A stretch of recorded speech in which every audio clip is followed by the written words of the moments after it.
Urbano de Loya, nuestro padre, nos llevó con sus crónicas a recorrer las calles de Puebla, narrando durante más de una década la vida cotidiana y los hechos heroicos de esta ciudad.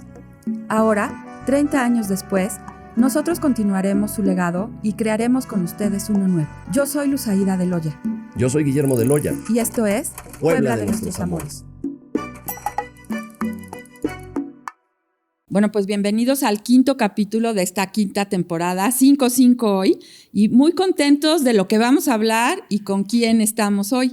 Ya lo verán, pero bueno, antes de iniciar, como siempre, le agradecemos a todos nuestros patrocinadores, a la Benemérita Universidad Autónoma de Puebla, a Estrella Roja, que este año 2025 cumple 80 años, un ejemplo de empresa en Puebla, a Café Don Justo, que aquí nos estamos echando en el estudio un cafecito rico, a Mesones Sacristía, a Clemente Specialty Coffee, a Residencias Estudiantiles Camet, a Profética Casa de la Lectura, a Deep Insight, a Vibrato Música y Cultura, a Diamantes Mezcal, y hoy queremos hacer una mención especial a Casa Sabino, Cocina que Conquista. Los sabores, las personas, las palabras, yo creo que es una magnífica combinación, y si les pusiéramos un lugar, seguramente nos remitimos a esa casona del centro histórico, que hoy es uno de los restaurantes más nuevos del centro, pero uno de los más recomendables por Puebla de nuestros amores. Detrás del proyecto de Casa Sabino está una familia que trabajan padres, trabajan hijos, y porque, bueno, la verdad los queremos mucho porque son nuestros amigos, pero también les agradecemos creer en Puebla de nuestros amores y les agradecemos haber remodelado esa casona del siglo XVII. Está ubicada en la 9 Poniente 104 y en pleno centro histórico, porque valoramos y apreciamos también que sea un restaurante que nos regrese al centro. Entonces, la cocina que conquista no solo conquista el paladar, en Casa Sabino también conquista el centro histórico, conquista nuestro espacio, y les agradecemos de verdad creer en este proyecto, recomendado ampliamente en Puebla de nuestros amores. Y ahorita le vamos a preguntar a nuestra invitada, porque se me hace que ya fue y no nos invitó. Pero bueno, ahorita vamos a hablar de eso. Y bueno, pues las grabaciones completas de estos programas, tal y como Urbano de Loya los grabó hace más de 30 años, están en nuestra página www.pueblanuestrosamores.com. El vínculo siempre está en los comentarios, y no deje de seguirnos, porque ahí eventualmente van a estar muchas crónicas a manera de archivo histórico sonoro. Suscríbanse a todas nuestras redes, y como hoy no tengo a Guillermo en el estudio para que me esté apurando, porque siempre tiene prisa, hoy voy a echarme una plática deliciosa con nuestra invitada, que ya estuvo aquí en Puebla de Nuestros Amores en la segunda temporada. Es una amiga muy querida, en lo particular yo la aprecio mucho. Es licenciada en Humanidades por la Universidad de las Américas Puebla, tiene maestría en Historia en el Instituto de Ciencias Sociales y Humanidades de la Benemérita Universidad Autónoma de Puebla, y tiene un máster en Patrimonio y Territorios de la Industria en Francia, Portugal e Italia. Además, ha realizado estudios en planeación y proyectos museológicos en la Universidad Ibero Puebla y sobre arte virreinal en Madrid. Fue directora del Archivo General Municipal de Puebla, y ha coordinado varias publicaciones, como el proyecto para la nueva sede del Archivo Municipal, donde se combina el patrimonio documental con el patrimonio industrial, obteniendo una mención honorífica en el Premio al Mérito Archivístico, otorgado por el Archivo General de la Nación y el Consejo Nacional de Archivos, así como obtuvo el nombramiento Memoria del Mundo, América Latina y Caribe por la UNESCO. Ya me cansé de decir todo lo que ha hecho. Mi amiga, bienvenida, Mayra de la Cruz Ríos Llanes. Maricruz. Muchísimas gracias, Luzaida, por tan cálida presentación, y ya sabes que el cariño es totalmente correspondido, y bueno, también gracias. Agradecerle a ti y a Guillermo pues esta invitación para seguir contribuyendo. No, felices de tenerte aquí, y bueno, pues ya contamos cuando estuviste la primera vez, hace cuánto nos conocemos, pero nos conocemos desde que éramos chiquitas. Sí. Nada más que ella se volvió aplicada y culta y yo no, pero bueno, por eso me da mucho gusto que hoy nos acompañe. Pero bueno, pues bienvenida. No me dejaban platicarles mis cosas en las pijamadas que hacíamos en tu casa. No nos quería contar del patrimonio industrial, y nosotros lo que queríamos era echar relajo, ¿verdad? Claro, exactamente. No, pues bienvenida, Maricruz, y bueno, pues hoy vamos a hablar de estas primeras industrias, y aquí está una preciosa portada, que estas primeras industrias de esta Puebla de nuestros amores, y nos tenemos que remitir a los molinos y nos tenemos que remitir a los obrajes. Y para empezar, podemos decir que la industria en Puebla consistió principalmente, y bueno, en un inicio, en el procesamiento de materias primas como los granos, como la lana, como el algodón, y se volvieron muy rápidamente vitales para Puebla, cómo se desarrolló y sobre todo cómo se enriqueció la ciudad. Y a mí me llama mucho la atención y por eso te pregunto, ¿cómo es que estos españoles que llegan a poblar esta ciudad nueva, de repente y muy rápido se convierten en comerciantes? Muy rápido, ¿no? Así es. Bueno, tenemos que comentar que bueno, el comercio es una consecuencia pues de estos productos que empiezan a elaborarse en la ciudad. ¿Y por qué razón? Seguro lo han hablado en otros programas, pero hay que recordarlo.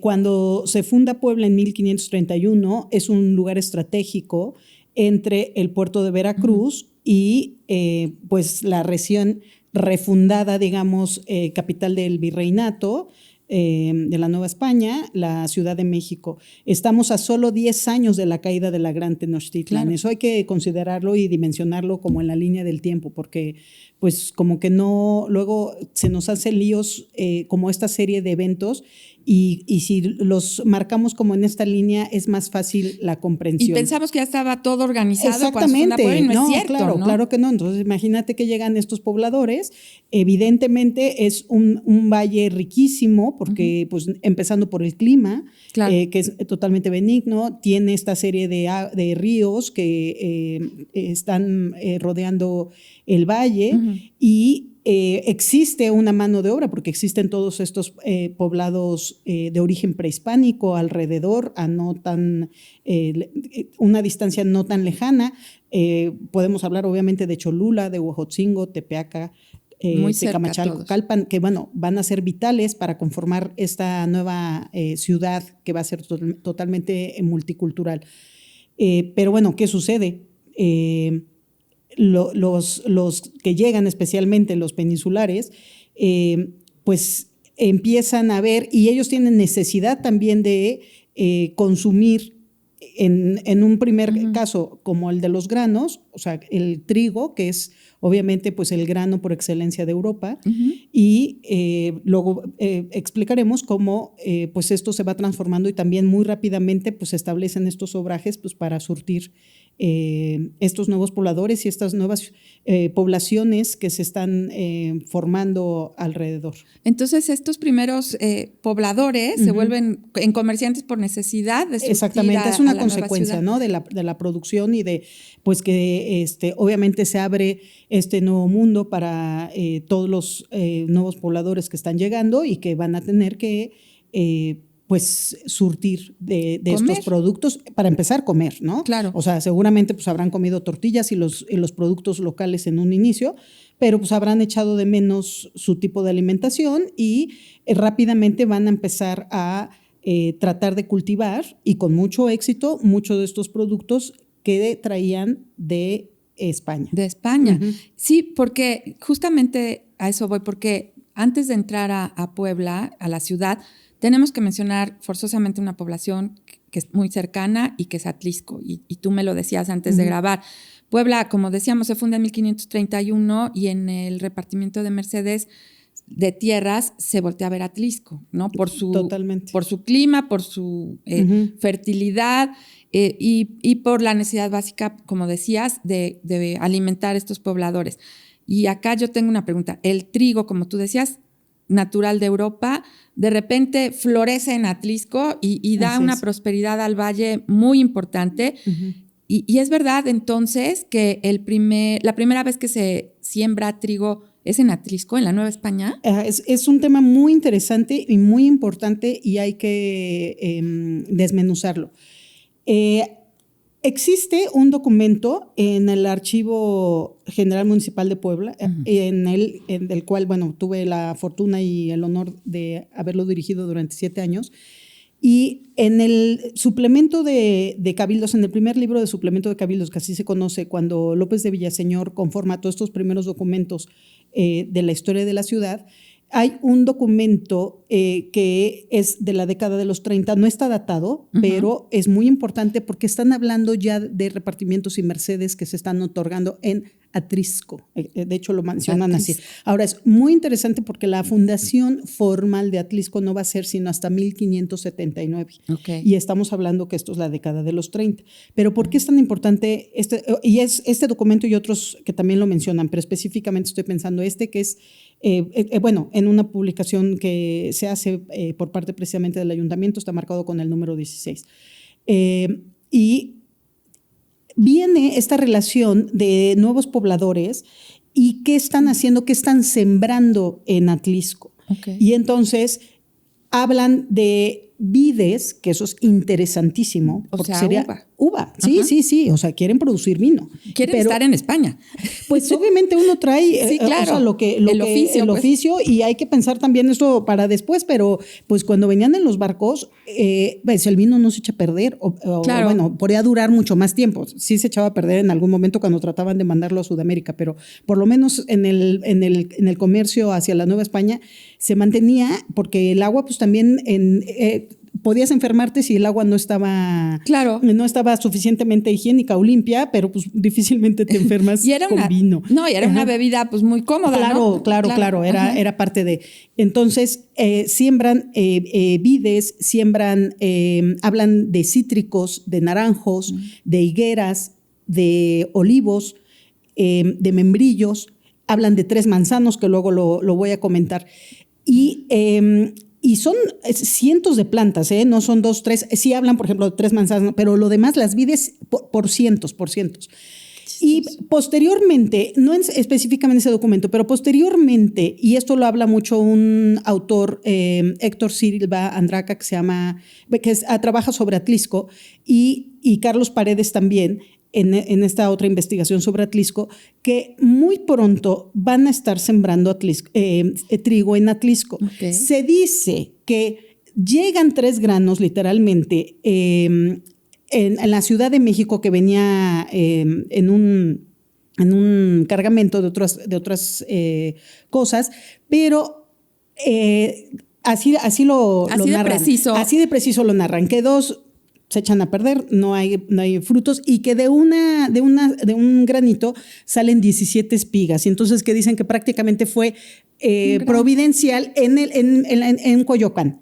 Entonces, a partir de eso, que son así, que los tratan literalmente como oro, se han dado cuenta que el clima de Atlisco es muy benigno, a pesar de que estamos solo a 26 kilómetros de la ciudad de Puebla, las condiciones son óptimas y hasta la fecha, digo, por algo tiene el mote de el mejor clima del mundo. Llegas de Puebla a Atlisco y es otro clima. Es increíble, y son 26 kilómetros, sí, no es nada.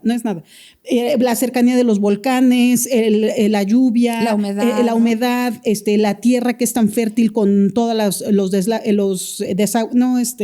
deshielos de los volcanes, del Popo especialmente. Sí. Entonces, reúne una serie de condiciones que son realmente muy benéficas. Y inmediatamente las cosechas empiezan a dar. Entonces, sí hay que considerar esto porque me parece interesantísimo que Puebla tiene entonces esta producción de estos 2 granos. Por un lado, el maíz, que por primera vez, y bueno, la mazorca que uno puede ver cuando va a Tehuacán el Viejo, y que está en la reserva Tehuacán-Cuicatlán, y pues es esta mazorca pequeñita que uno ve en una de las vitrinas, en la zona arqueológica, en el Museo de Sitio que hay, y cómo pues es que se pudo domesticar por primera vez ahí el maíz, y que se va a ir mejorando pues a lo largo de las centurias, y que es la base de la gastronomía mexicana. Entonces va a ser muy interesante cómo Puebla va a tener la conjunción de estos 2 granos, que lo damos como por sentado, pero es bien interesante, porque a final de cuentas el trigo se acaba incorporando también a la gastronomía mexicana. Claro. Con toda la variedad de pan. Y además muy rápido. Muy rápido. Nos gustó y nos gustó mucho. Nos gustó muchísimo, por desgracia, pero bueno, por aquello de... Sí. Pero bueno, eso hay que destacarlo en cuanto al Valle de Atlisco, y puede dar para mucha otra investigación, otro programa por aparte totalmente dedicado a la riqueza de Atlisco y cómo, hasta la fecha. Cómo contribuyó al enriquecimiento de Puebla. Totalmente, ¿no? Eso queda clarísimo. Sí, sí, y bueno, y es que ya hablando de Puebla, la ciudad de Puebla, como decíamos, requería de la industrialización de estos procesos de molienda de granos, ¿no? Esa molienda pues da harina y posteriormente daba bizcochos, y ahorita nos vas a hablar de los bizcochos. Exacto. Pero en esa industrialización pues obviamente surgen los primeros molinos. Un molino pues es un tipo de maquinaria, todos sabemos, que sirve para aprovechar que se nutre de la energía, ya sea del viento, ya sea del agua o ya sea de los animales. Y un molino el movimiento de los molinos pues sirve para mecanizar tareas, en este caso moler los granos, pues los materiales. Entonces supongo, y aquí tú nos vas a decir la mera verdad, que esta proliferación tan rápida y abundante, sobre todo de los molinos en Puebla, y ahí hay uno que subsiste hasta la fecha, se debió a su cercanía con el agua, al río. Pero ¿era el Atoyac o era el San Francisco? En todos había, en la Ceseca, en varios se establecieron. Entonces, eso aprovecharon obviamente la cercanía del agua, y en esto hay que mencionar algo. Un investigador inglés que es muy importante, Guy Thomas, que hace un trabajo muy importante sobre el tema de el trigo en la ciudad de Puebla. Y él tiene, trabaja mucho de 1700 a 1850, pero en los antecedentes, y eso coincide en muchos de los cronistas, que esta es la riqueza de las producciones y las cosechas que Atlisco va a tener en relación al trigo, que le llaman el granero de la Nueva España. El granero de la Nueva España. Va a ser el granero de la Nueva España durante los siglos XVI y XVII, que también coincide con el XVII, que también en muchos aspectos y muchos investigadores es un gran auge para el siglo de oro. El siglo de oro, exactamente, para la Puebla de Los Ángeles. ¿Por qué es esto? Porque en el 18 la producción de trigo se va a trasladar mucho hacia el Bajío. ¿Y por qué razón? Porque también tienen hay una serie de valles muy fértiles en esa zona, y están aprovechando también las nuevas metrópolis que están creciendo, las nuevas ciudades que están creciendo, sea Morelia, sea Guadalajara y obviamente Guanajuato, San Miguel de Allende, en el Bajío, igual que Querétaro. Y van a aprovechar el camino de tierra adentro hacia el norte, hacia Nuevo México, y la ruta de la Plata. Lo que creció el país fue para el norte. Y sobre todo porque iban siguiendo los reales de minas, estas poblaciones que se dedican a la explotación de minas y que tanta riqueza va a producir al virreinato, a la Nueva España y obviamente a la corona española por ende. Entonces van a aprovechar esos nuevos mercados que están surgiendo y se van a trasladar hacia zona.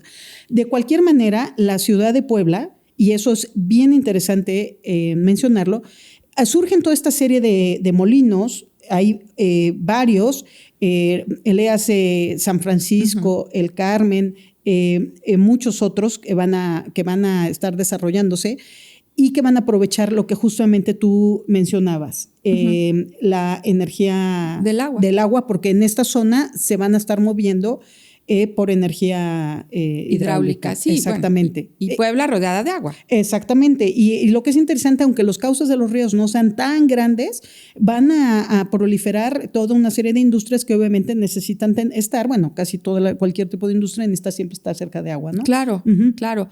Y exactamente los molinos y trojes que mencionas se establecen en ranchos, en haciendas, y como me decías ahorita, los primeros fue San Francisco en 1531, o sea, inmediatamente después de que se funda la ciudad, que ese pues ya no existe, ¿no? Creo que donde estaba la colonia. La colonia San Francisco, precisamente. O sea, hay un minarete en una casa y que eso era parte de ese molino. No recuerdo ahorita, es que yo no tengo brújula, nací sin brújula. No lo creo. La brújula de la esa sí me cuesta trabajo, pero hay una casa que tiene un minarete. En lo que hoy es la colonia San Francisco, frente a las chalupas, pues, frente al Paseo de San Francisco. Exactamente. Y el del Carmen, que a mí me llama mucho la atención porque en el Carmen no había agua. Pero no estaba tan lejos, hacen canales. O sea, el tema es que van canalizando el agua. O sea, en muchos casos, y ahorita qué padre, ¿no? te voy a comentar sobre el caso justamente del molino del Carmen. No, el de que está en la Constancia Mexicana. Ahorita hablamos de él, perfecto. Pero bueno, el del Carmen de 1531 también recibe su nombre porque pues, estaba junto al convento de los carmelitas y que perdura hasta 1908, o sea, bastante adelante después. Pero lo cierto que para principios del siglo XVII, 30 molinos en Puebla, pues... Los cronistas hablan de diferentes. Es cierto también que puede haber molinos de menor envergadura, o sea, que eran más pequeños, pero bueno, la cuestión es que desde todo el periodo virreinal y posteriormente va a haber siempre una serie de molinos que van a estar trabajando en la ciudad de Puebla. Y proliferan mucho. Bueno, ese ruidito que oyeron fue porque tomé café, don Justo, perdón. Y le pegué al micrófono, perdón, pero bueno. Vamos también a degustar un pobrecita Maricruz, que tome tantito su café. Pero bueno, y mientras te pregunto, me llaman la atención por su antigüedad y porque todavía los podemos apreciar. Este que estamos viendo acá, el molino de Huexotitla, que es de 1537. Se llamaba San Baltasar Huexotitla y también activo 4 siglos, impulsado por las fuerzas del agua. Ahí también, pues yo creo que llegaba Sí, siempre canalizan el agua. Y Huexotitla, lo que es muy interesante, que además lo podemos ver muy claramente, es que va a ser el molino en activo con vida más prolongada, como tú dijiste, bien dijiste, y eso me lo ha comentado la propia familia. Estuvieron en funciones hasta finales de los 60. Y aparte, increíble. Ahora ya tiene muchos usos. Han ido reconvirtiendo los usos, que eso lo platicamos después de todas estas estructuras que son grandes. Se convierten. Como exactamente los usos que después uno les puede dar. Es increíble. Y el molino de en medio, o San Juan de en medio, que estaba en medio de 2 ríos, el Atoyac, el Almoloya y el Atoyac, ¿no? Entonces, por eso es el de en medio, yo no sabía eso. Sí, y que después va a ser una fábrica textil también. Ajá. Y lo podemos ver ahí sobre la 11. Ese sí también se mantiene la estructura y bueno, tiene usos para renta ahora, para eventos sociales. También exactamente. Sí. Justamente. Pero bueno, cuando inicia este proceso industrial, entonces surgen nuevos oficios. El de molinero, por ejemplo, ¿no? Exactamente. Que no era igual, ahí había alcurnia, y no era igual ser molinero a ser panadero, y coexisten en dependencia uno con otro, ¿no? Totalmente, bueno, es parte como de esta cadena productiva que tenemos, obviamente, el trigo que se está cultivando, no solamente también en Atlisco, hay Tepeaca, hay Tecamachalco, hay toda una serie de valles alrededor, los cronistas también lo mencionan. Entonces va a haber esta proliferación de molinos en la ciudad de Puebla y por ende va a darse una gran producción de panadería. Y justamente pues es parte de esta gastronomía europea, gastronomía española, que pues van a incorporar el pan de trigo, no solamente las tortillas de maíz, como parte de la gastronomía en la región. Y es que eso iba, porque el trigo, la harina, el pan, todo junto significa prosperidad para Puebla, y el gremio de los panaderos fue el más próspero y sobresaliente, creo, de todos los gremios de la ciudad. O sea, con decirles que estaba, y tú no me dejes mentir, a la altura de las asociaciones religiosas que funcionaban cobijadas por la catedral. O sea, ellos se codeaban con el ayuntamiento y rivalizaban con ese tipo de gremios. Bueno, ¿no? Los gremios siempre fueron muy importantes, una organización pues muy específica, pues con los maestros, los oficiales, los aprendices. Pero en este tema de los panaderos, me gustaría mencionar algo que es interesantísimo. Sí. Igualmente, en el archivo municipal existen 2 volúmenes que se conocen como los libros de pintaderas. Sí. ¿Y qué eran las pintaderas? ¿Qué significa? Se hace un registro, y esto es interesantísimo, estamos hablando que son de 1600. Okay. O sea, es muy temprano, o sea, no tiene 17. Ni un siglo, o sea, estamos entrando en el siglo XVII, pero no tiene ni un siglo de haberse fundado la ciudad, prácticamente son 70 años. Para que vean cómo la sofisticación de la sociedad ya la podemos estudiar y la podemos observar en ese momento.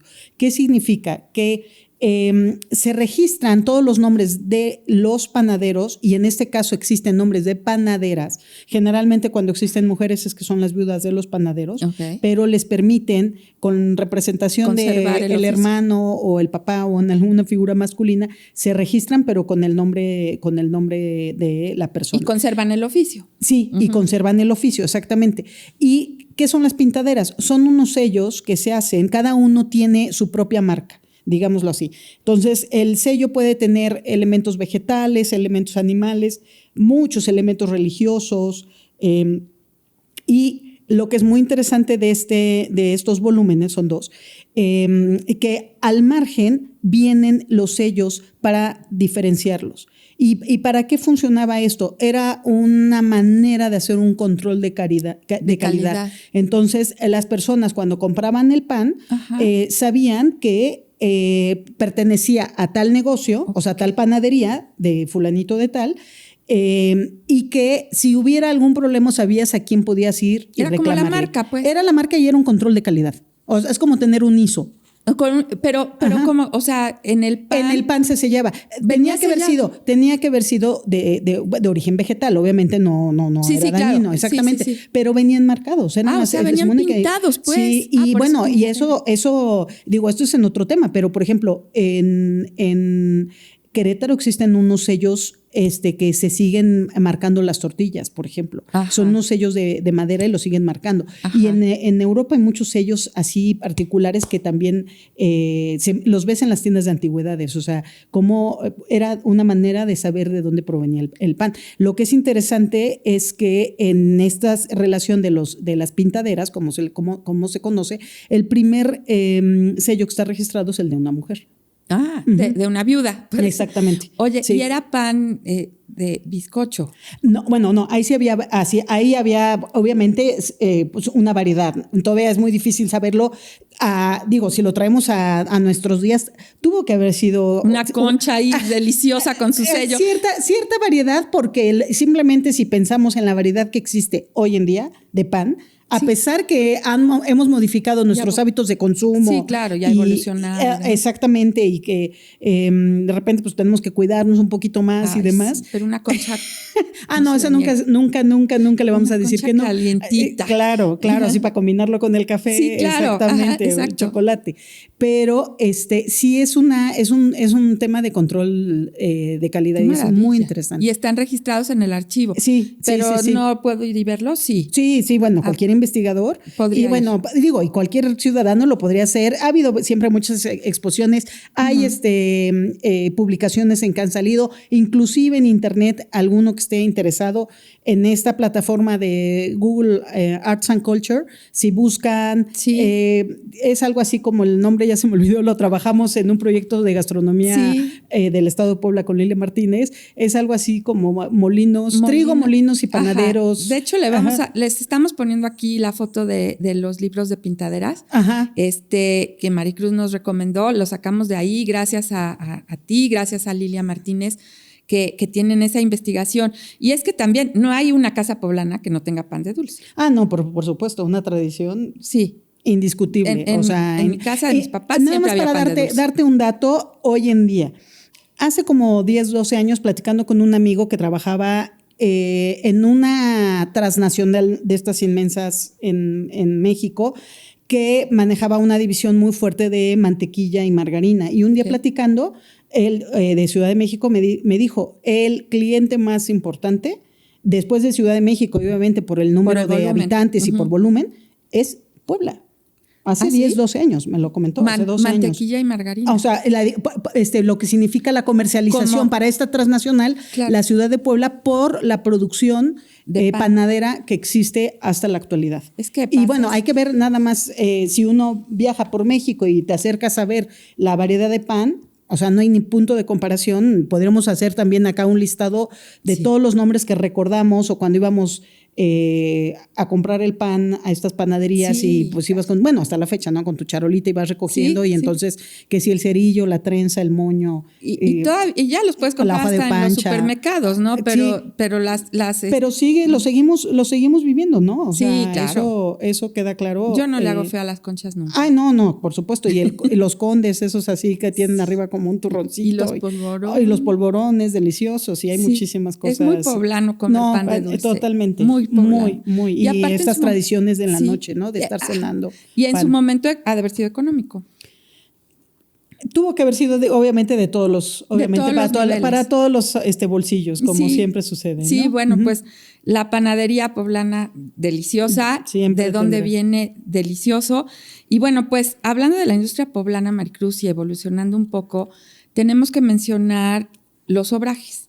Los obrajes en la Nueva España, que eran industrias que existieron desde mediados del siglo XVI y pues eran también unidades de producción en las que, a diferencia de un taller artesanal, aquí se hacían todas las etapas de elaboración de productos textiles. Así es. Y sobre todo, creo que era el paño, ¿no? Lo principal que se producía. Había diferentes, exactamente, pero sí se conoció también por sus finos paños. Con sus finos paños Puebla. Los cronistas. Por el paño. Y lo interesante es que las primeras fábricas textiles poblanas nacieron no solo en los bordes de los ríos, sino, también en los bordes de los ríos, pero montadas en los molinos. En muchos casos, sí. Y se atribuyen a esta segunda fundación.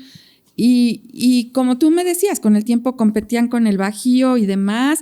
Incluso se habla de un molino montado a una cierta distancia del río Atoyac, y este molino, ahí es donde arranca se supone la industria textil. Cuéntanos, a ver tú todo lo que sabes, cómo salen estos obrajes montados en molinos de pan y que con el tiempo, y mi papá lo decía mucho, ahí por los años 40, 30, Puebla ya era un emporio textil, ¿no? ¿Qué pasa? ¿Cómo se convierte? Bueno, regresamos al tema que, hay también una fuerte migración desde el 16 de pañeros, vienen como de esta zona de Segovia, en España. Paños como los de Segovia. Ajá, por un lado, había un tipo de algodón prehispánico, coyuchi, algodón, y también el nuevo que se va a sembrar, pues tiene las condiciones idóneas climatológicas, claro, ¿no? Para florecía. Rápidamente también el ganado lanar que se va a incorporar en el paisaje de la Nueva España, pues va a ser muy noble y se va a reproducir fácilmente. Entonces, se van a dar estos dos tipos de obrajes, también para de lana y de origen también de algodón. ¿Por qué se van en algunos casos, cuando entraban en crisis estos molinos, ya existía el acceso a la energía hidráulica, que eso era muy importante? Okay. O sea, sabemos que los molinos usan estas piedras grandes, redondas, que en muchos casos les llaman muelas, están como perforadas, así como radialmente, porque van a estar moliendo, y entonces conforme vayan quitándole como ese bagazo al grano de trigo, van a estar separando lo que es como el salvado de lo que es la harina, ¿no? En la misma molienda. En la molienda, exactamente. Bueno, va a ser una cuestión por gravedad. Eso en un inicio, después van a ser bancos de molienda ya en el 19, muy sofisticados, exactamente, pero el principio es el mismo, o sea, sí, claro, no varía, o sea, varía la tecnificación, sí, pero el principio es lo mismo. Sí. O sea, obviamente uno te toma más tiempo, el otro... Pero qué curioso, porque uno cree que estaban en pañales en esa época. No, para nada. Muy pero entonces se ocupa en muchos casos ya en el 19 la energía hidráulica. En un inicio, los obrajes, eso hay que mencionarlo, y por eso también es fácil que puedan surgir en muchos lados, van a ser estos telares como de pedales de madera. Okay. Y también regresando, para que los escuchas puedan ver, hay un cuadro muy interesante en el Museo Soumaya que me gustaría mencionar. Es 1740, es un pintor que se llama Carlos López, y se encuentra también en la plataforma Google Arts and Culture, justamente para el Museo Soumaya. Y hasta ahora es la única pintura ¿qué se conoce del interior de un obraje textil en la Nueva España?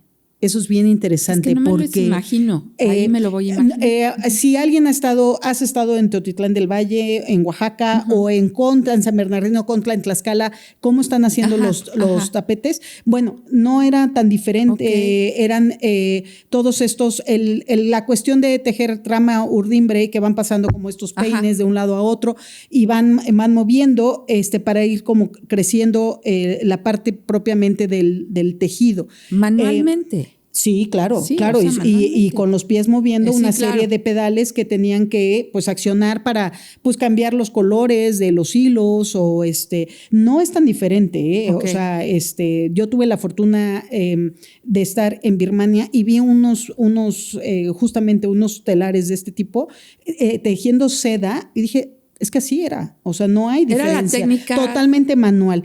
Entonces, ese sí no requería obviamente de fuerza energía hidráulica, exactamente. Conforme ya en el 19 y retomando justamente lo que comentas, y bueno, muchos cronistas, eso constantemente, varios cronistas siempre alaban la calidad de los paños. Igualmente, ¿cómo sucede con el trigo? En el 18, porque además hay una serie de pestes y pandemias que existen, varias durante el siglo XVIII, sí, claro. Se va a estancar la población. Y retomando lo que comentábamos hace un momento, este crecimiento de las ciudades en el Bajío o en el occidente de México, entonces van a estar surtiendo estas, por ejemplo, la primera competencia en el 18 para Puebla, para todos los tejidos de lana, va a ser Guadalajara. Okay. Entonces, va a haber muchos de estos tejidos textiles, digamos, telas que van a estar surtiendo a los centros mineros desde Guadalajara. Y que estaba más cerca. Claro, evidentemente, imagínense, claro. O sea, hay que imaginar el tiempo, los días que llevaba estar haciendo estos envíos en recuas de mulas. Sí, claro. Y lo que implicaba. Y el peligro, el peligro, todo lo que implicaba. Entonces, simplemente el mercado más cercano. Eso no ha cambiado, creo que en la historia de la humanidad, ¿no? El mercado más cercano pues es el más importante. Aquí lo importante es que Puebla pierde esa hegemonía, digamos. Sí. Pero aún así, pues en esta transición al México independiente, y justo era lo que tú estabas comentando, hay que mencionar que pues hay esta figura que aparece en Puebla, que es Esteban de Antuñano. Y él va a comprar este antiguo molino de trigo, que era justamente Santo Domingo, que era precisamente de los dominicos.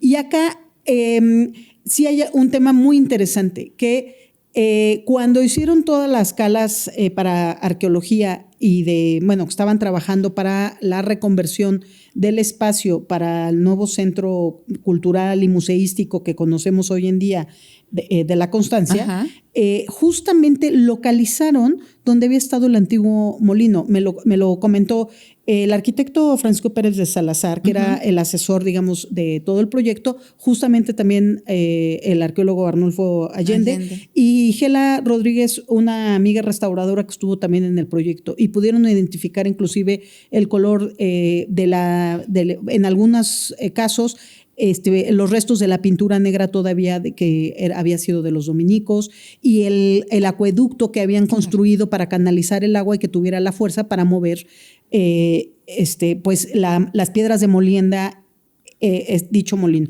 Y que entonces el emplazamiento de este sitio va a ser el ideal, y que Esteban de Antuñano va a reutilizar para que en 1835 echa a andar la famosa fábrica de la Constancia mexicana, y que realmente pues fue un visionario.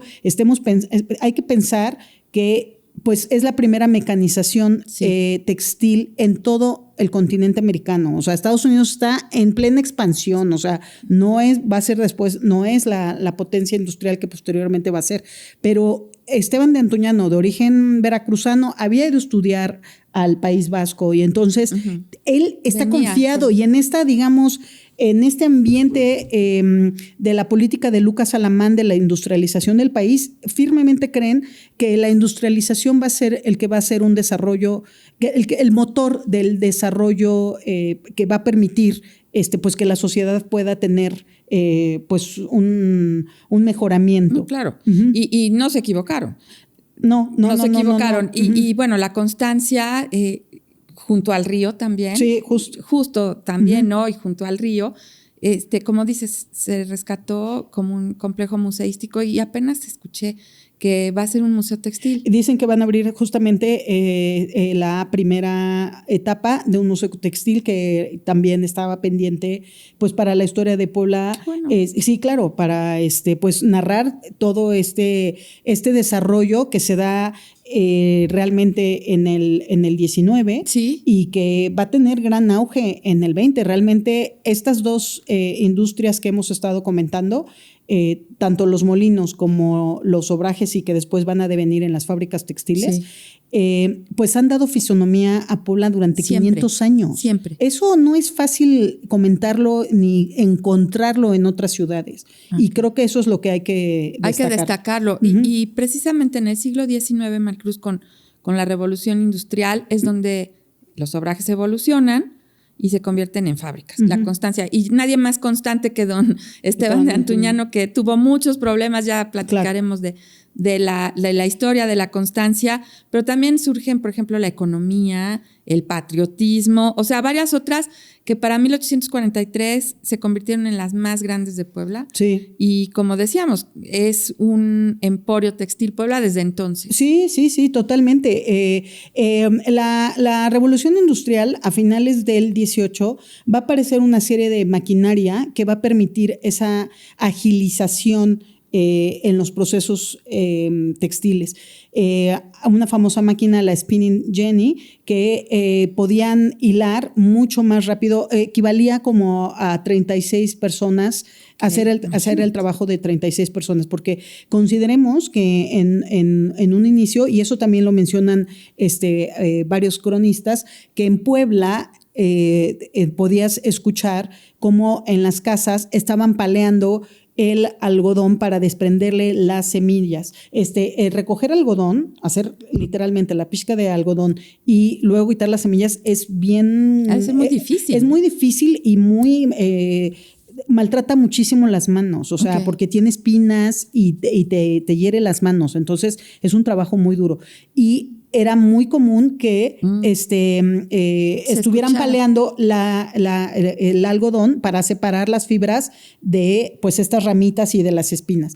Inclusive trataron ya tan temprano como, y lo cuenta, esto sí lo narra Guy Thompson, que a finales del 18 trataron de introducir unas máquinas despepitadoras, como las primeritas que hubo, y hubo mucha resistencia al respecto. Entonces, esta base que va a darse a finales del 18 va a ser el que va a dar pie a toda lo que ya conocemos como la revolución industrial en Inglaterra, y va a haber esta serie de maquinaria que se va a estar exportando desde Inglaterra, importando a México, para hacer las nuevas fábricas textiles y que sí van a tener la necesidad de estar cerca de los ríos para poder utilizar la energía hidráulica y estar moviendo los telares.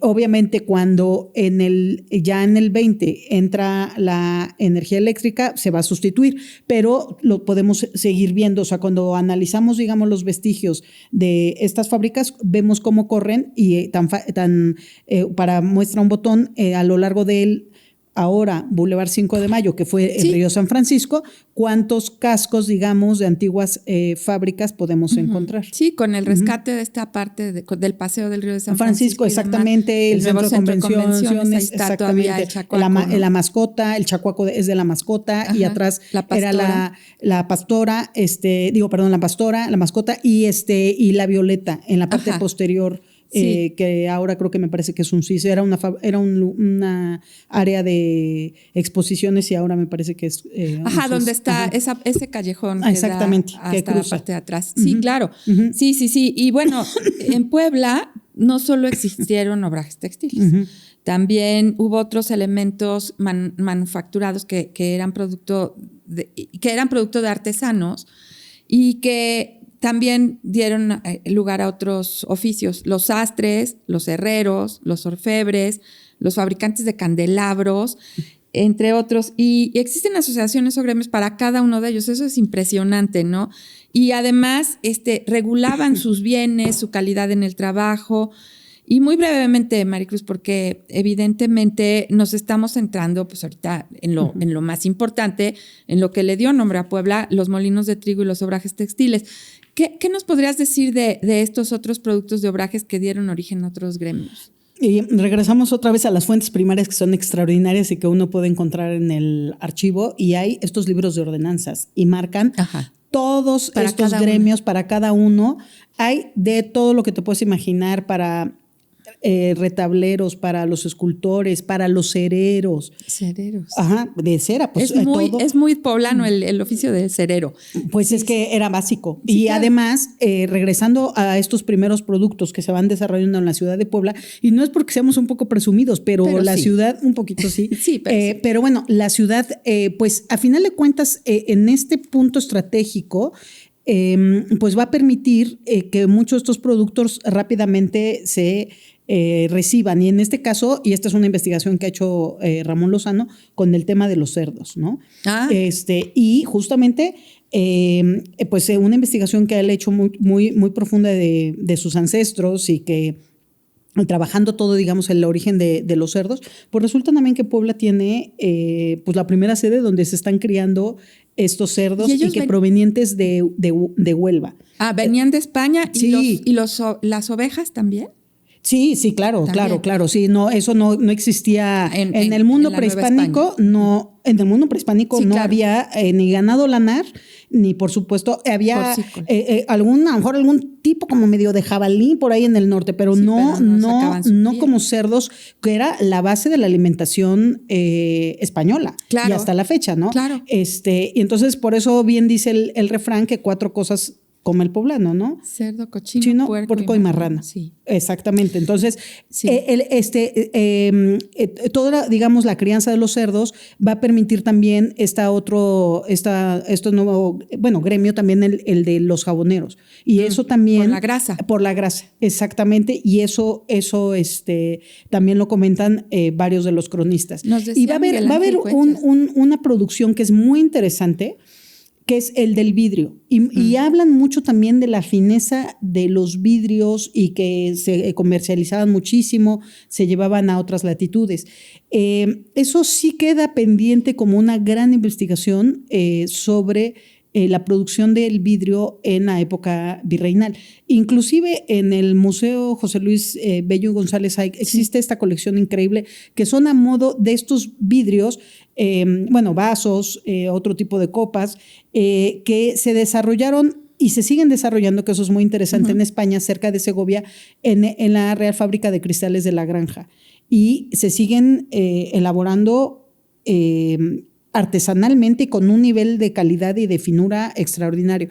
Y pues se habla también que Puebla tuvo esta gran calidad de los vidrios. Y justo el sábado que estábamos en la inauguración de la exposición de Arrieta en el Museo Amparo, y que por favor vayan a verlo porque es una joya, la exposición extraordinaria. Hay un capelo que yo me quedé impactada, estos capelos que son como estos caparazones que uno le pone así las piezas. Y hay un cuadro de Arrieta que está expuesto ahí, que dentro del cuadro, digamos, hay una pieza y está cubierta por un capelo redondo completamente, que es perfecto, que es del siglo XIX y que es de manufactura poblana. Claro. Entonces, eso da cuenta, digamos, del nivel de calidad de estos gremios que están funcionando en la Puebla de Los Ángeles. Esto del vidrio, el que comento, es del 19, pero durante todo el periodo virreinal, los plateros, hubo un extraordinario gremio de plateros. y tanto la doctora Lidia Gómez como la doctora Lupe Pérez Rivero pueden platicar de cuando hacían estas procesiones de Corpus Christi, el primer gremio que participaba en esta procesión era el de los plateros, el de los herreros. La colección de hierros del José Luis Bello González también es extraordinario. Entonces, el de los loceros, ya lo habíamos comentado también. Entonces, de la Talavera. Justamente, o sea, si esto lo sumamos al de los molinos, al de las fábricas actualmente, las fábricas textiles, la loza de Talavera, pues el caso de la producción, la crianza de cerdo que pues, se mantuvo. Y en este caso también, eso también da para otra investigación que es muy interesante y que Paco Álvarez Lazo con este proyecto de Nietos de Asturias tiene, porque a final de cuentas tenemos la prueba, de cómo están sembrando estos primeros manzanos en Atlisco, y que en Huejotzingo también proliferaron, se comenta que hasta inclusive previo que traían varios de estos frailes de los primeros 12 franciscanos. De los 12. Ajá, que traían semillas para manzano, que no es difícil, no es difícil. Todos los conventos tienen huerto, exactamente, y que entonces la producción de sidra, tanto en Cholula como en Huejotzingo, también una continuidad histórica. Mira. Y que él lo retoma con este proyecto de la sidra de Nietos de Asturias. Lo está produciendo en otra zona, en la zona de Esperanza, pero es un proyecto extraordinario, retomando, digamos, esta tradición, digamos, de la sidra en la ciudad. Esta tradición y además seguir aprovechando la riqueza natural de la región. Exactamente. Así como hace 500 años, pues las regiones siguen siendo iguales. Sí, ¿no? Totalmente. Inclusive, ahora hasta con más sequía de agua. En ese momento seguramente los periodos de lluvia han de haber sido hasta más extensos. Sí, puede ser, pero tenemos la industrialización, etcétera. Sí. Pero yo creo que lo importante es que nosotros conozcamos los orígenes de estas industrias y que se conserven esos vestigios de lo que queda de ellas, como lo que estabas comentando de la constancia, y por supuesto que se conserven en ciudades como Puebla. Maricruz, tú de hecho eres, y por eso estás aquí, aparte de que somos amigas, eres una referencia muy importante en cuanto a patrimonio industrial. Y yo sí aquí voy a decir algo. Yo creo que hay un antes y un después de la gestión de la persona que está aquí sentada junto a mí en el Archivo Municipal de Puebla. Tu gestión marcó un antes y un después, y eso no lo digo yo, lo dice todo mundo. Y gracias. La verdad, el Archivo Municipal es una joya, de donde sale tanto conocimiento, y también esta referencia a tu experiencia en patrimonio industrial. A ver, tú dinos, ¿cuál es la importancia de la preservación de esta herencia cultural de la industria, ¿no? Porque es un término como raro, la arqueología industrial es nuevo de alguna manera. Existen organizaciones internacionales que se dediquen a preservar esto. Sí, por supuesto. Como bien lo mencionas, es algo bastante reciente. Surge prácticamente en los 60s en Europa, porque en la década de los 60 del siglo XX, porque están todos estos procesos de desindustrialización en Europa, están teniendo todos estos espacios que tienen que reconvertir. El territorio sabemos que en Europa es reducido, sí. No pueden desperdiciar ni un metro, entonces están estudiando qué van a hacer con estos espacios. Y por un lado, siempre estamos acostumbrados que si pensamos en una iglesia, en un templo, en una zona arqueológica, en un palacio, en una casa, lo consideramos inmediatamente importante, sí, claro, y que es necesario preservarlo. Sí. Y como que esto es parte como de esta nueva visión, esta nueva mirada a estos espacios en que tienen la misma importancia. O sea, el devenir para estudiar los procesos de transformación de estos productos, le hace el que sea, y cómo impactan una región, porque impactan siempre una región, es tan importante preservarlo como si estuviéramos preservando la catedral. Entonces, es una puesta en valor de estos espacios. Claro. Y creo que Puebla, además de que tiene muchos investigadores que han trabajado y que son muy importantes al respecto, como la doctora Leticia Gamboa, que en paz descanse, que el año pasado falleció, el doctor Mariano Torres. Hay una serie de investigadores muy importantes y que varios también se encuentran en la UAP. Que en México a nivel nacional, digamos que fueron de los primeros en voltearse y empezar a estudiar estos espacios. Justamente, era algo que me llamaba la atención y a partir del posgrado que realicé en Europa, obviamente me volqué en estos temas y pertenezco actualmente a una asociación civil, por sus siglas en inglés, se llama TICI, que significa The International Committee for Conservation of Industrial Heritage, la Asociación para la Conservación del Patrimonio Industrial. Es el capítulo México, pertenecemos, digamos, a un organismo internacional, es una organización no gubernamental, sin fines de lucro, obviamente, y ya vemos varios colegas, somos 14, 15 personas, estamos repartidos en México, en diferentes ciudades, que digamos, tenemos trayectoria y experiencia al respecto. Hemos estado ya trabajando desde hace varios años. Hemos organizado una serie de congresos internacionales muy interesantes que nos da la oportunidad de intercambiar experiencias e ideas con otros colegas, ver estudios de casos, sobre todo, que eso es bien interesante, ver qué se hace con estos espacios. ¿A nivel internacional? A nivel internacional también y a nivel nacional, que hay ejemplos muy interesantes. Aguascalientes tenía lo que se llamaba la Casa de Máquinas, tenía un centro de una mesa redonda que era del sistema de los ferrocarriles mexicanos y que cuando, se acaba el sistema, digamos, de los ferrocarriles mexicanos y se desmantela, se queda, son algo así como 70 hectáreas, es una barbaridad en Aguascalientes y que le han transformado y un colega precisamente de esta organización de TICI, el arquitecto José Luis García Rubalcaba, ha estado muchos años en diferentes momentos haciendo el rescate de toda esta zona, de este predio, porque es gigantesco, entonces tienen muy diferentes usos.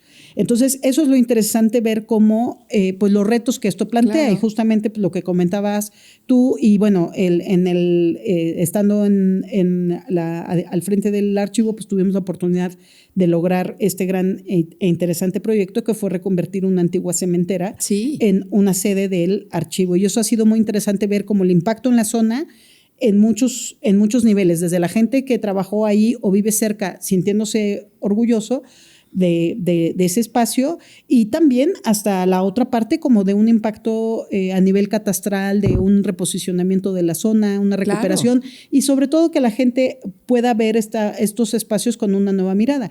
Y eso, que la cementera es un inmueble de 1960. Es lo que te iba a decir, no es la Constancia y lo que significó, y Esteban de Antuñano, y creo que el espacio de las máquinas de la Constancia es una barbaridad, son 50,000 metros, una cosa así, es un número que es algo así impresionante el tamaño. Entonces, y lo que significa todo el predio de la Constancia es una cosa inmensa. Por eso ha dado espacio para conjuntar tantos proyectos paralelamente. Porque creo que hoy alberga varios museos, no sé si todavía estén abiertos, pero el caso es que si va a ser un museo textil, yo creo que es el lugar ideal.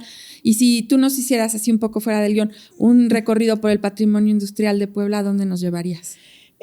La Constancia sería muy buen punto. Alguien que nunca, si no han estado en el centro de convenciones, dense una vuelta, van a poder ver el Chacuaco, y por ahí hay un café, y cuando entran van a poder ver todavía algo de la maquinaria que estaba afuera. Y, por ejemplo, hablando la verdad es que debería tener un espacio como dedicado de museo de sitio para explicar cómo había sido antes, con un registro fotográfico, y ver cómo se transformó. Fue una buena estrategia. Y un buen rescate, yo creo. Muy buen rescate, en términos de... ha sido un polo de desarrollo para la zona, porque se cortaba con con el Boulevard 5 de Mayo, porque ahí, cuando cerraron las fábricas, justamente pues hablando de la globalización y cuando entra el TLC en vigor en el 94, pues muchos de los molineros por un lado y por el otro lado muchos de los textileros se ven forzados a cerrar. O sea, hay como una reinvención de aquellos que persisten hasta la fecha, pues tuvieron la capacidad o de invertir o de tener nuevos mercados y de transformarse. Entonces, también en términos de molinos, por ejemplo, si vamos por forjadores, en el Boulevard Forjadores, vamos a ver de los hilos para los molinos, que son, esos hilos ya son de la década de los 70, pero estaban los arcos ahí, ahora lo tiene Harinera San Blas, por ejemplo. Harinera San Blas se mantiene, que es Grupo Italpasta, tiene también otro molino grande por la 30 Poniente, existe todavía El Paraíso, está como en la 80 Poniente, está un poco más lejos, pero, y bueno, en Atlisco, cuando vayan a darse una vuelta por Atlisco, pues obviamente el molino de San Mateo, que es un caso pues obviamente emblemático para la ciudad, por mencionar solo algunos. Y lo que tú me decías, ¿no? Que algo muy interesante, y yo creo que es lo que hay que destacar, la continuidad de la producción tanto de la harina como de la industria textil a lo largo de 500 años. Exactamente, igual que la Talavera. O sea, son de estas industrias que se mantienen y que no es tan sencillo mantenerlo, porque lo que sí es muy interesante es que el cultivo del trigo sí se suspendió. Eso sí, después de la Revolución Mexicana desapareció, y yo he estado preguntando si en el estado desapareció prácticamente. O sea, si se encuentra en México es hacia el norte, y todavía en Tlaxcala se cultivaba. O sea, todavía en los 70s todavía había sembradíos de trigo, pero eso sí se ha ido hacia el norte. O sea, el cultivo de trigo ha sido... o sea, la harina que comemos... Sí, vienen los granos, bueno, importados también. ¿Es importada o del norte? Los granos. Sí, claro. Puede ser o del norte o, bueno, la gran producción de trigo en el mundo lo tiene pues Canadá y lo tiene Rusia, justamente los campos de Ucrania. Claro. Ahí hay todo un tema también por causa de la guerra. Pero es otro tema. Sí, eso es otro tema. Sí, pues qué interesante. Yo creo que esta ciudad, que es de muchos rostros, y desde su origen de muchos rostros, entre ellos el industrial, muy pronto va a cumplir 500 años. Y Maricruz y yo hemos hablado mucho de eso, y nosotros ya la estamos festejando, y ustedes también son partes de este festejo. ¿Por qué no nos escriben a informes@pueblanuestrosamores.com y nos dan sus sugerencias, sus ideas para celebrar muy pronto estos 500 años de Puebla? Maricruz ya está trabajando en la organización de esta conmemoración, y vamos a ver cómo festejamos a Puebla como se lo merece, ¿no es así? Por supuesto, vamos a seguir sumándonos y aportando ideas en lo que uno pueda, pues para festejar como se debe realmente, porque pues hay muchas cosas de las cuales hay que sentirnos orgullosos, y también muchas otras que es el momento clave para reflexionar y pensar hacia dónde queremos ir. Claro. Y sobre todo conocer de dónde venimos para... Por supuesto, entendernos, valorarnos. O sea, Puebla tiene una historia extensísima, tiene una riqueza extraordinaria. Regresemos nada más al punto justamente que mencionábamos de la exposición de Arrieta. Eso para muestra un botón. O sea, vean la variedad de productos que se muestran ahí. Y es un gran retratista. Hay una gran muestra, ¿no?, de todos esos productos que aportaba esta ciudad. Pues esta Puebla de Arrieta, esta Puebla de los Molinos, esta Puebla de los Obrajes, es la Puebla de nuestros amores, y te agradecemos mucho, Maricruz, que una vez más hayas estado aquí. Muchas gracias. Con todo gusto, Luzaida, y extiéndele mi agradecimiento también a Guillermo, tu hermano, y pues que viva Puebla. Pues que viva Puebla y que viva 500 años más. Por supuesto. Pues muchas gracias por acompañarnos, y gracias a ustedes por acompañarnos en este 5º episodio de la 5ª temporada. Y muchas gracias también a todos nuestros patrocinadores, a la Benemérita Universidad Autónoma de Puebla, a Estrella Roja, que este año cumple 80 años, otra gran empresa con mucha historia, a Café Don Justo, que ya nos estamos deleitando con uno, Mesones Sacristía, a Clemente Specialty Coffee, precisamente ahí en Mesones Sacristía, a Residencias Estudiantiles Camet, a Restaurante Casa Sabino, la cocina que conquista, ya lo dijimos, no solo conquista el paladar, sino que conquista otra vez nuestras raíces. Volvamos al centro histórico. Muchas gracias a los dueños de Casa Sabino por confiar en este proyecto. Son nuestros amigos y también son amigos de Maricruz. Ya fuiste a Casa Sabino, ¿verdad? Ya fui y sí, realmente es. ¿Te conquistó? Me conquistó plenamente. Ya ven, Casa Sabino. Ahí en los comentarios les dejamos el enlace. Y bueno, también a Profética, otro ícono del centro histórico, Profética Casa de la Lectura, a Deep Insight, antes Introspecta, a Vibrato, Música y Cultura, y a Diamantes Mezcal, quien, Maricruz, te manda esta botellita es para ti. Muchísimas gracias. De mezcal, que no se producía en Puebla en esos años, pero bueno, pues nos lo podemos echar en honor a los 500 Pero no es años. difícil pensar que en lugares remotos más apartados, estos palenques, como la llamaban, se produjera, o sea, en la Mixteca hacia la zona sur del estado y demás. Pues o sea, sí, porque pues son parte de los destilados que se van produciendo por centurias. Pues ahí está uno para que nos deleitemos con el mezcal, Maricruz. Brindaremos, y bueno, gracias. Muchas gracias. Y no dejen de seguirnos en YouTube, en Spotify, de seguirnos en nuestras redes. Y yo estoy muy contenta y le decía a Maricruz porque encontré la crónica exacta donde el cronista, mi padre, nos habla del tema del que platicamos hoy y no nos va a dejar mentir porque afortunadamente nada de lo que dijimos es mentira. Él lo reafirma y sí, pues claro. Lo escuchamos para despedirnos. Supuesto. Muchas gracias, Maricruz. A ti, Luceida, gracias. Una ciudad que en 1600 censaba a 33 obrajes de tejidos que aprovechaban la fuerza natural de los ríos Atoyac, San Francisco y Alceseca, con un primero y cierto precursor, Francisco Peñafiel, que tejió paños como los que se tejían en Segovia. Una Puebla con molinos de pan de moler, también inmediatos físicamente a los ríos. El molino de San Francisco, junio de 1531. El de la Señora del Carmen, 1537. El de Santo Domingo, 1543. El de Huachoticla, 1547. Y el de San Antonio, 1549. Una potencial industria que el molino produce harinas. La harina se torna en bizcocho y con el bizcocho se comercia avituallando a las naves y a los galeones desde esta Puebla.